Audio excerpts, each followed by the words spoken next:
असल में बचपन से ही ये पोट्टा पोट्टी मेरे साथ सोए, मैं ही जिनको पाली, इसके वास्ते पाला होगा। ये लोग तुम्हारे साथ सोया होगा। ये सब क्या है भाई? चुप। देखो बच्चों, तुम लोग बड़े हो गए ना, जाकर दूसरे कमरे में सो। हा? अरे रे चुप। ठीक है भाई, ठीक है भाई, यही चीज हो जाना। शब्बो रानी, ये सब के सब कब तक सो जाएंगे भाई? 2-3 घंटे तो जाएंगे ही। तब तक मैं इंतजार कर लेता। इंतजार में और भी मजा बढ़ जाता ना, है ना? कौन सी चीज का मजा? चुपचाप सो जाओ। यतीम बच्चे हैं, इन पर रहम कीजिए। रहम करेंगे तो खुदा आपको फल जरूर देगा। कोई बात नहीं शब्बो, तुम भी इंतजार करो, मैं भी इंतजार करता।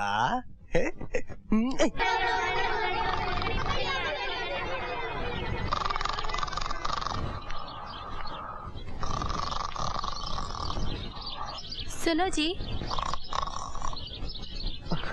चाय लाई आपके वास्ते। है? अरे सुबह हो गई। अरे शब्बो, तू रात को जगाए काय को ना आई? बहुत थक गई थी नाजी मैं, इसलिए मैं भी सो गई। मैं सोची कि आप भी जगाएंगे मेरे को। मैं भी तुम्हारा इंतजार करते करते यूं ही सो गया। लेकिन देखो, ये बात किसी को बोलो नको कि हमारी सुहागरात यूं ही गुजर गई। दोस्तों में बेइज्जती होगी ना, समझे कि नहीं समझे? हाँ, समझ गई। कोई तुमसे सुहागरात के बारे में पूछे ना तो सिर्फ हाय बोल देना। सिर्फ हाय बोल दूं? हाँ, हाय बोलने से सब काम हो जाएगा। बन्ने मियाँ, अरे ओ बन्ने मियाँ, ये लो, कबाब में हड्डा आ गया, हिलता हुआ। मर्द होकर औरतों जैसी हरकत करता है। अरे ओ बन्ने मियाँ, चौधरी साहब जल्दी से बुला रहे हैं। कह रहे थे कि जिस हाल में भी हो फौरन चले आओ। अबे ओ बेबुनियाद के हिलते हुए ताजमहल, मौत के फरिश्ते की तरह बातें नको करो जी। जिस हाल में हो चले आओ। अरे कल की रात हमारी सुहागरात थी, हम बहुत थक गए हैं। हम जरा नहा धोकर फ्रेश होकर आते हैं। मुखिया जी, क्या जमाना आ गया है, चिता की लकड़ियां तक महंगी हो गई। सेठ जी राम अवतार मर गया। क्या? बेचारा। आजा आजा। अबे ओए, देख क्या रहा है? काम बंद कर। जब कोई मर जाता है तो मेरा दिल भर आता है, फिर मुझसे धंधा नहीं होता। चलिए मुखिया जी, चलिए। जबकि असली धंधा तो अब शुरू करेगा ये। राम अवतार, हाय तू मेरा बचपन का दोस्त था, मेरा लंगोटिया यार। पूरे गांव में इस जैसा शरीफ आदमी कोई नहीं था रे, कोई नहीं था। बार बार एक बात कहता था कि मरने से पहले तेरा कर्जा पूरा करके जाऊंगा चौधरी जी, पूरा करके जाऊंगा। इसकी इच्छा पूरी नहीं हुई और ये मर गया। अब उसकी आत्मा को कितना दुख हो रहा होगा, कितना दुख हो रहा होगा।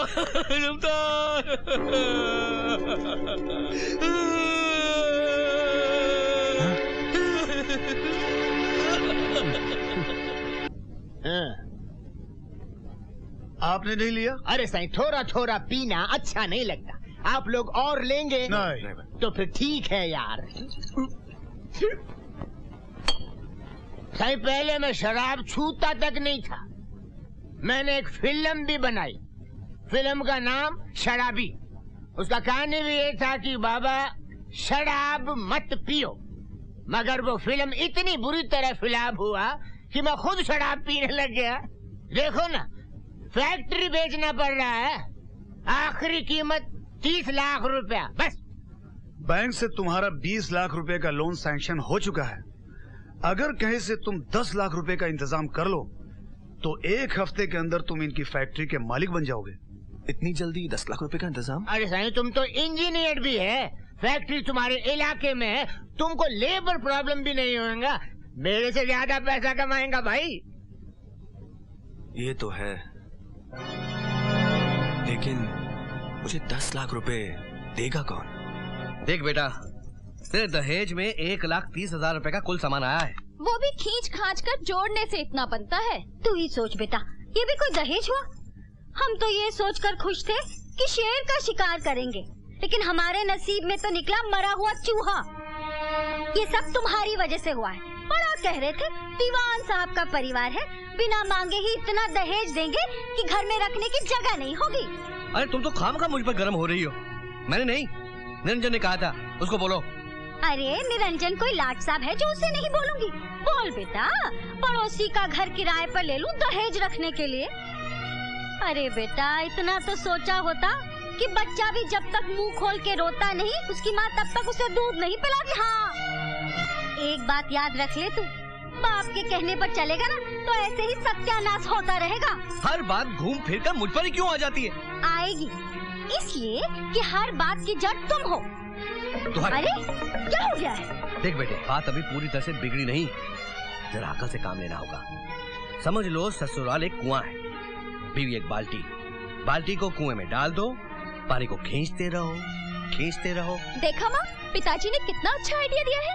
ये मेरा नहीं, चरस पीने वाले तुम्हारे पति का आइडिया है, जिसने तुम्हें बाल्टी बनाकर यहाँ कुएं में लटका दिया और पानी को खींचता रहता है, खींचता रहता है।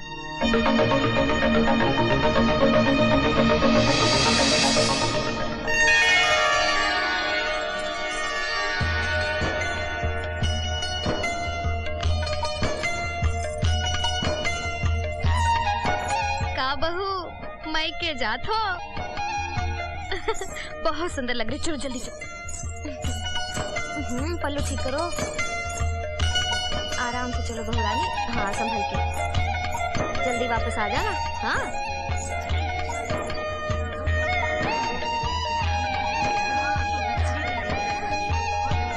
भाभी, याद है द्वार छिकाई के दिन तुम मुझे कुछ देने वाली थी?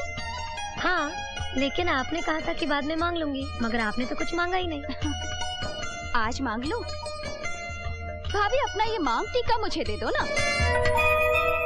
इसके अलावा कुछ और मांग लीजिए, ये मेरी माँ की आखिरी निशानी है जो मेरे पास बची है। देना है तो यही दो, वरना कुछ नहीं लूंगी। अरे क्या कहती हो कल्पिता, ये उसकी माँ की निशानी है। अरे निशानी है तो क्या हुआ, क्या ये इसे खा जाएगी?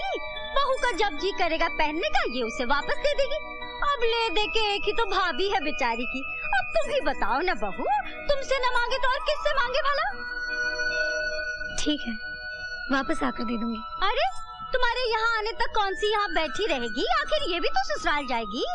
10 बार तो खबर आ चुकी है कि जल्दी आ जाओ, और हम है कि भाभी के मोह में पड़े हुए हैं, लेकिन इन्हें तो हमारी चिंता ही नहीं है।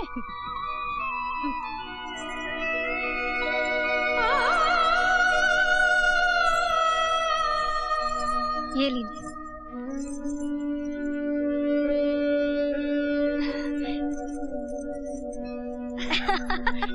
देखा कितनी खुश हो गई बेचारी। माँ, कैसी लग रही हूँ मैं? अरे वाह, क्या जच रहा है इस पर। बुरा मत मानना बहू, चाहे जितना भी रोको, सही चीज सही जगह पर पहुंच ही जाती है। चल।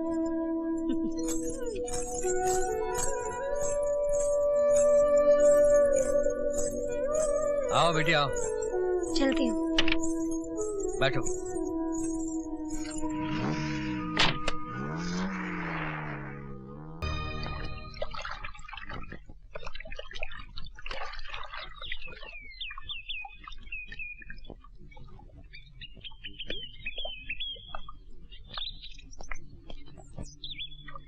जीजा जी, पीठ की तरफ साबुन हम लगा देते हैं। हाँ? इसमें कोई शरारत तो नहीं? बिल्कुल नहीं।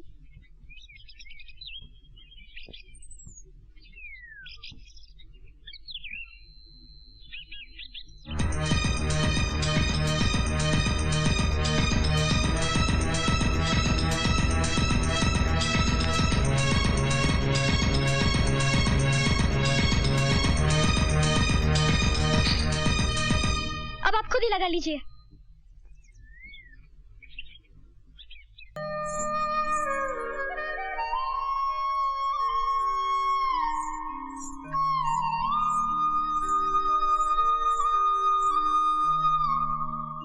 आप इस तरह अचानक हमें छोड़ के चले आए, मैं तो बुरी तरह से घबरा गई थी।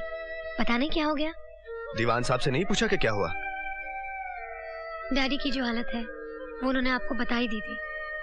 वो कभी झूठ नहीं बोलते। मुझे क्या मालूम था कि वो अंदर से इतने खोखले हैं, वरना एक इंजीनियर को 10-15 लाख देने वाले बहुत मिल जाते हैं। लेकिन आप लोगों ने तो पहले दहेज की बात बिल्कुल नहीं की। सोचा था दीवान साहब है, बिन मांगे ही बहुत कुछ मिल जाएगा। वो अपना मकान गिरवी क्यों नहीं रखते थे? उसे तो गिरवी रखा जा चुका है, उसी से तो हमारी शादी हो पाई है। उसे बेचा भी तो जा सकता है। तो फिर रहेंगे कहाँ? और अभी नेहा की शादी भी तो करानी है। सबको अपनी अपनी चिंता है तो रहे, मेरी भी जो समझ में आएगा मैं वही करूंगा। तो क्या रुपयों के अलावा जिंदगी का और कोई मकसद नहीं? नहीं। हम कम पैसों में भी अपनी जिंदगी खुशी खुशी बिता सकते हैं और वक्त आने पे हम अपना सपना भी पूरा कर सकते हैं।